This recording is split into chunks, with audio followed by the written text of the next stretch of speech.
Okay, so we're going to do a couple of practice problems to help you get ready for your test. Alright, so this first one, we have dicarbon tetrahydride, and our bond calculation is going to be 2 carbon atoms. And carbon atoms have 4 valence electrons, and then we have 4 hydrogen atoms. And hydrogen atoms have 1 valence electron.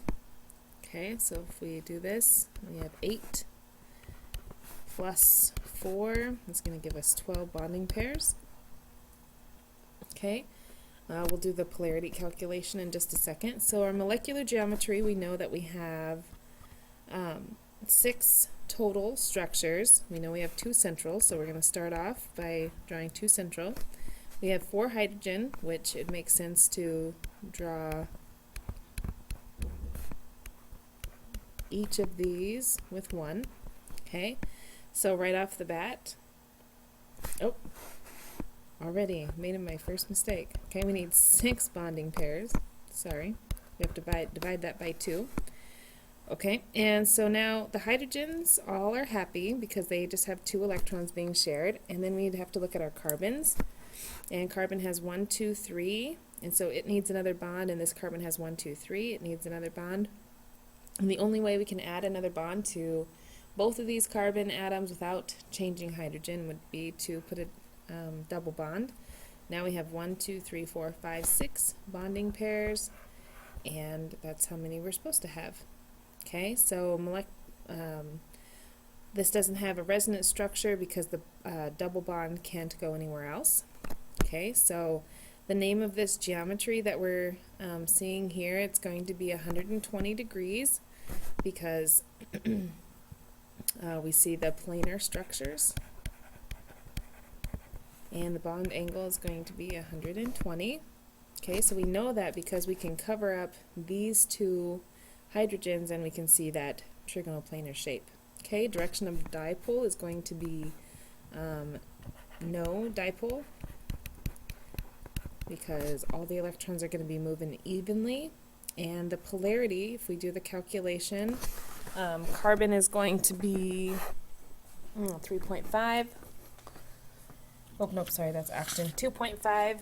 And hydrogen is going to be 2.1. So if we have 2.5 minus 2.1, we have a very slight polar charge between carbon and hydrogen. So we could label this one partially positive, slightly, and this one would be partially negative.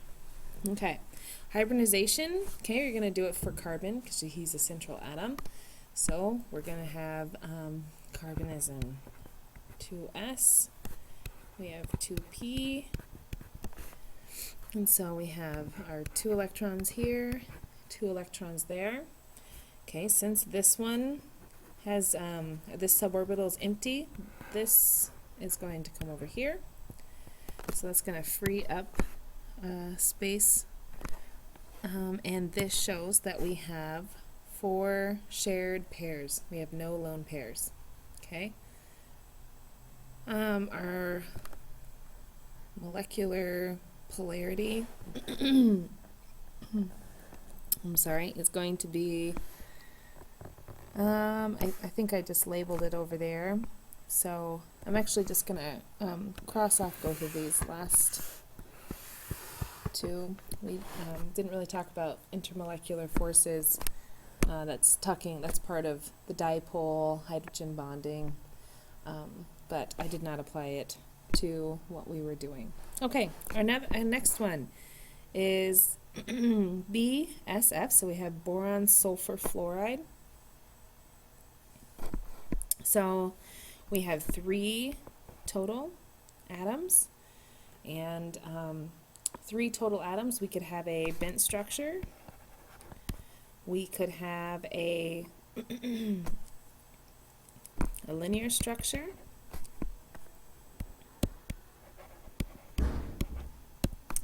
Or we could have our angular structure.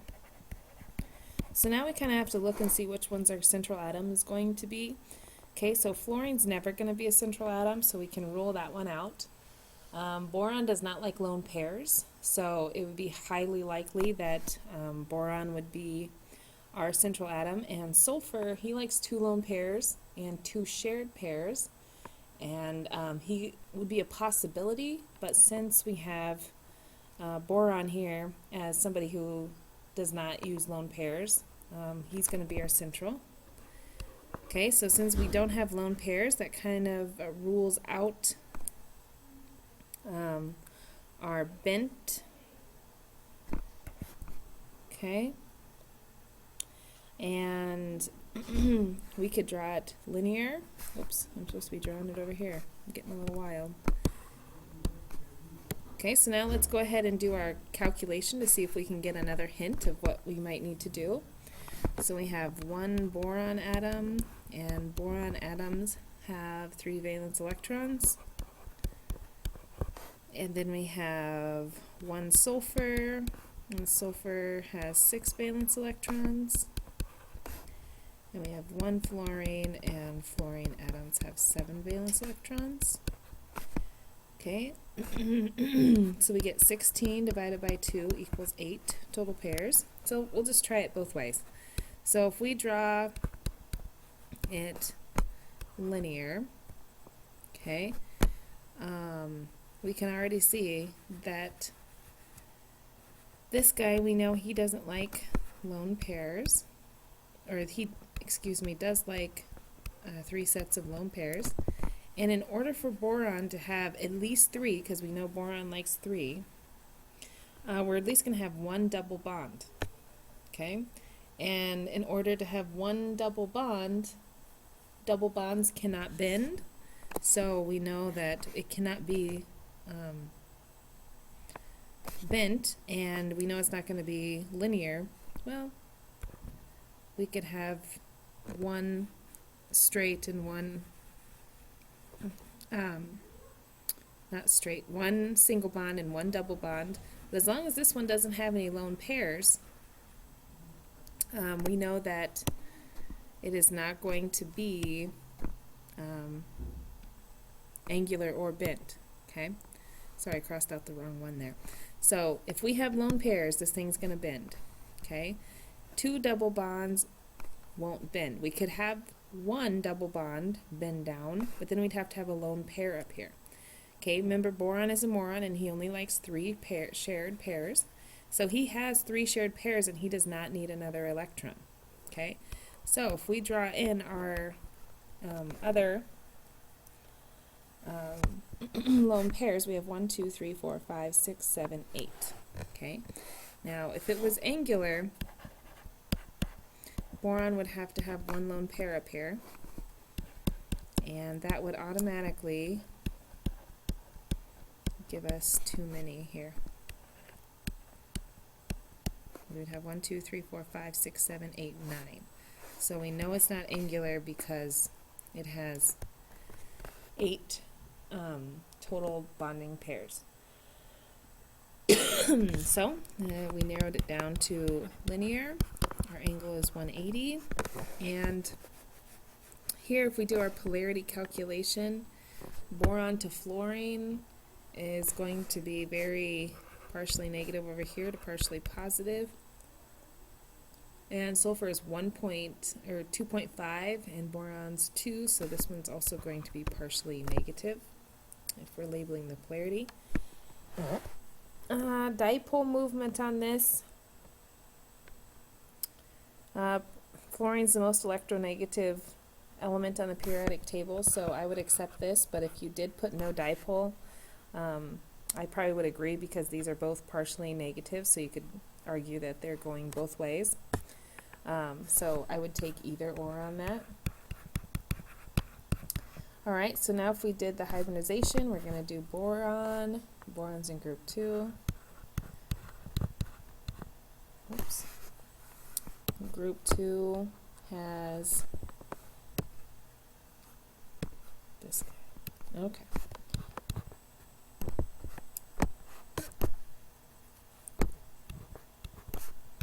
One up up, one down, and then we just have one up right here. So if we bring this over, you can see why boron is a moron. He only needs 3 shared pairs. This orbital never had an electron in it, nor can it have an electron in it. Therefore, he only has 3 positions to share, and that's why this guy can't have lone pairs, and that's why this can't be bent, because boron would have to have a lone pair in order for it to bend. Okay, let's do the next page. Yeah. Okay, so now we have a polyatomic ion. We know that it's a polyatomic ion because it's many atoms with a charge, and that's the definition. Okay, we see a charge here, so that means we're going to have to do something with our calculation. If it's a negative charge, we're going to have to add in electrons, and if it's a positive charge, we're going to have to subtract electrons. Okay, so if we have one sulfur, sulfur atoms have 6 valence electrons. And we have 4 oxygen atoms, and oxygens have 6 valence electrons.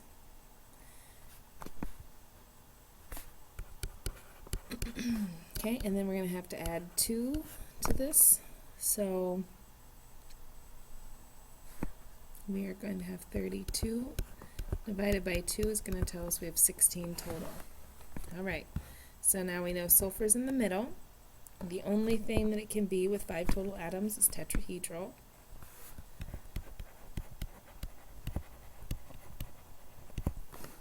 Okay, so we know the angles are going to be 109.5.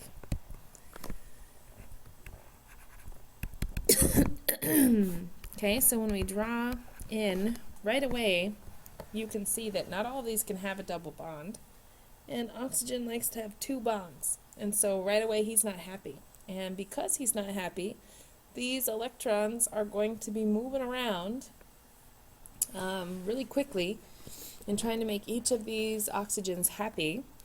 And in order to do so, he's going to try to have some double bonds. So we at least have to have one double bond at one place for our sulfur to be happy. Okay, and if you draw in the rest of your structures here, so now we have 4, 8, 12, 16. Oops. I don't know if that just erased on your end, but I guess I'll draw it again. So here we have 16, which you could say, okay, that's fine. But we don't know if we're supposed to have the double bond here, the double bond here, the double bond here, double bond here. And literally, it's in all of those places. So we'd have to draw a resonance structure.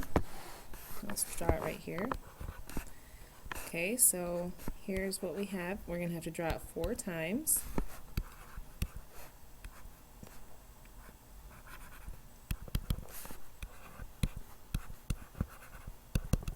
And show the movement of our double bond. So if our first one's up, our second one's over, our third one's down, and our fourth one's going behind.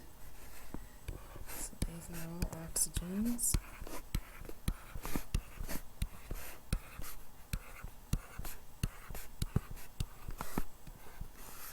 Okay.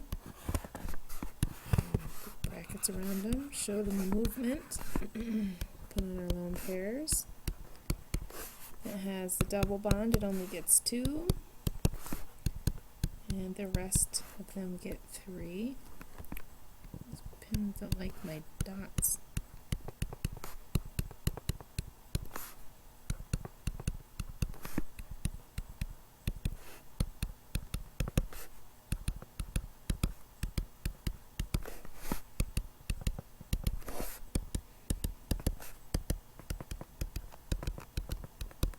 Okay, so, and then we'd have to put -2 charge on the outside, and that's the resonance structure of sulfate, or sulfur tetraoxide, which you'll learn later isn't the name. Okay, so we're going to have a very no dipole, because everything is moving.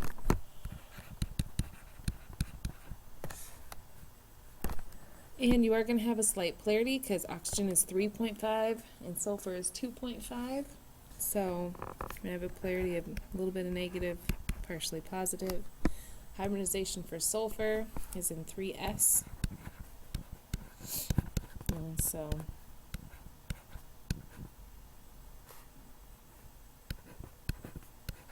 okay, we know that the polarity that they would the sulfur would like would be 2 lone pairs and 1 shared pair, or 2 shared pairs, excuse me. But in this case, sulfur has 0 lone pairs, and this is because it is an exception to the octet, because it is a polyatomic ion.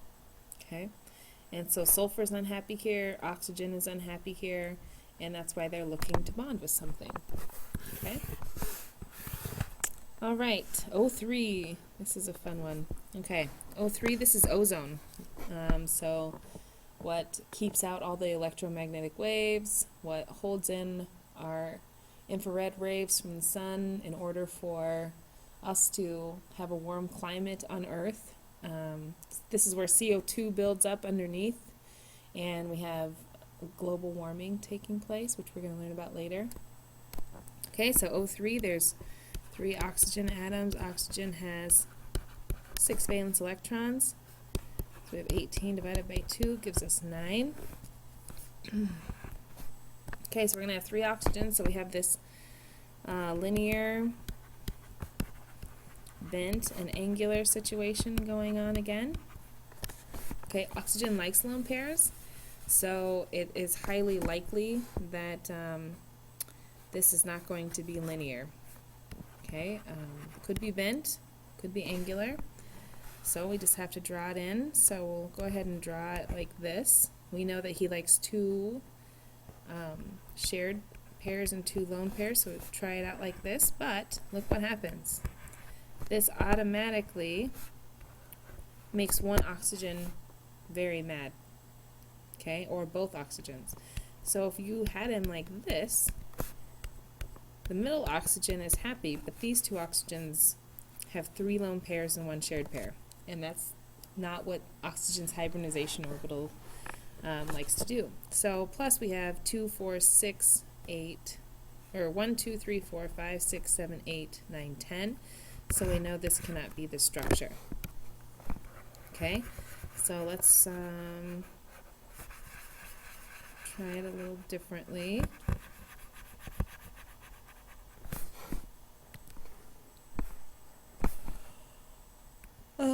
And because we don't know what oxygen, is going to get the double bond, this is also going to have a resonance structure. Okay, so if we have oxygen here,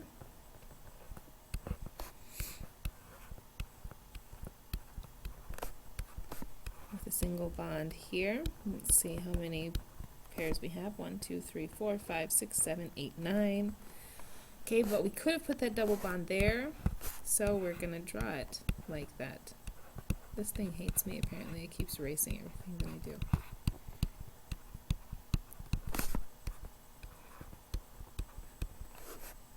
Okay, and so here we've shown both ways. Okay.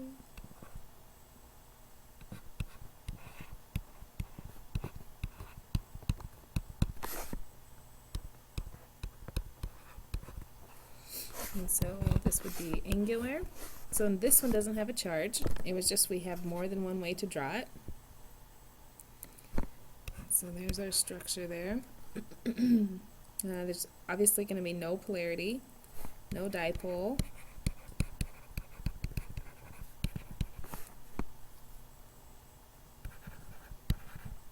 Because they're all oxygen. And this is going to be angular. And our angle is going to be 107.5. Okay. So then oxygen polarity is 2s.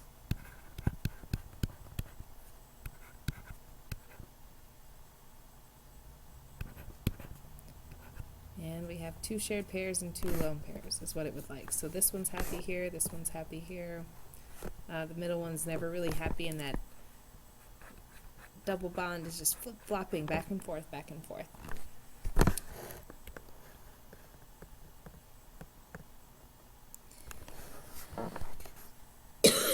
Okay, so dichloride. I thought there was a dinitrogen.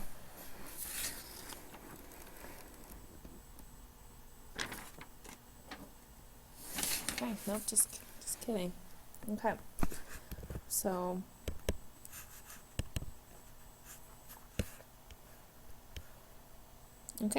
dichloride.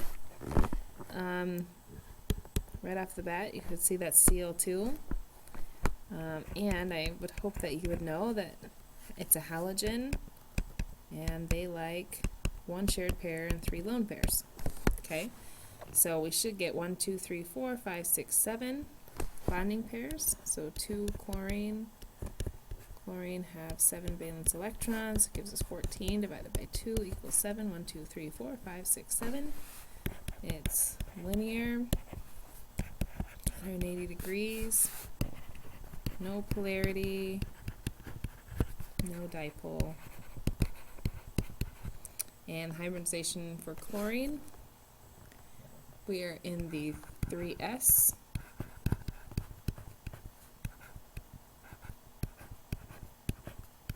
and that's why they have 3 lone pairs and 1 shared pair, and that's what we got. Alright, and then the last one is boron tetrafluoride. Okay, so we see obviously it has boron in it. We know that boron likes to be planar. Okay, we have 1 boron. Boron is 3 valence electrons. We have tetra. Oh.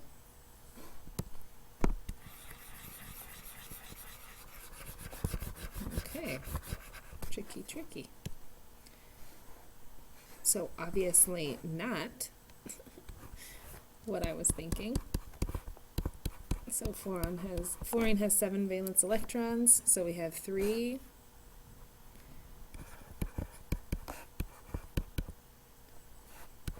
We have 31 total pairs, divided by 2 makes 16. Okay.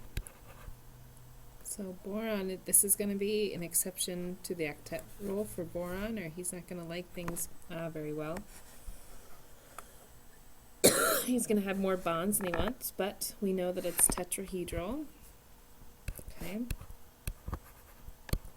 Okay, because we know that there's 5 total atoms. So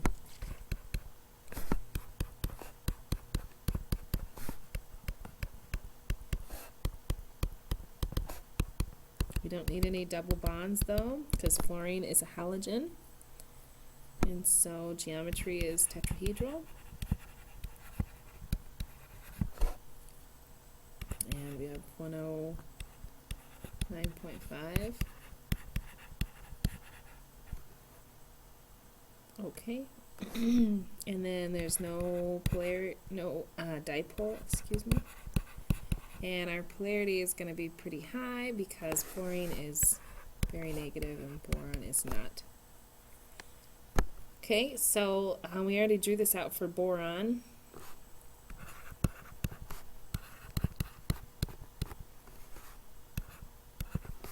And we're not supposed to have any lone pairs, so there was actually an orbital that got inserted here on the z-axis, because typically boron does not have a z-axis. But this is what he looks like in this one. So this whole orbital comes from fluorine. And fluorine will bind with anything, so this is possible because fluorine really wants to bond. Alright. I might just do one more. Oh, this is the one I want to do. This dihydrogen one right here. I don't think you guys have it on your worksheet. I think there was an extra page. Maybe you do, maybe you don't. Can't figure it out.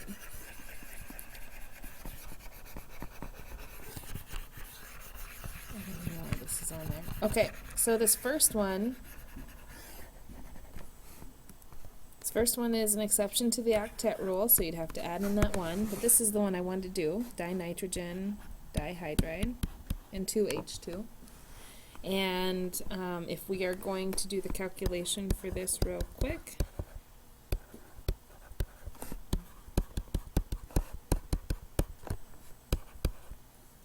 we get 12 divided by 2 going to equal 6. Okay, so you know your nitrogens are straight across from each other. And hydrogen you can do one of two ways. So we know that nitrogen likes 3 shared pairs and 1 lone pair. Okay, so if you're going to have that take place, we have something like that going on. You can have a hydrogen going in each direction, and these are always going to be opposite of each other. So if you draw one hydrogen up, you have to draw the other hydrogen down. We have 1, 2, 3, 4, 5 bonds. Nitrogen has 1 lone pair, and he has 2 shared pairs, so the only way we could get another shared pair is draw a double bond in nitrogen. Okay, so this one we hadn't done before, and it's kind of a unique one. So that would be how you drew out dinitrogen hydride. And these would be angular structures right in here. So this would be a 107.5. This would be partially negative. And we'd have 2 of the angular structures there. Alright, well, I hope this helped, and make sure that you look over all your notes and you're studying for your test tomorrow. And have a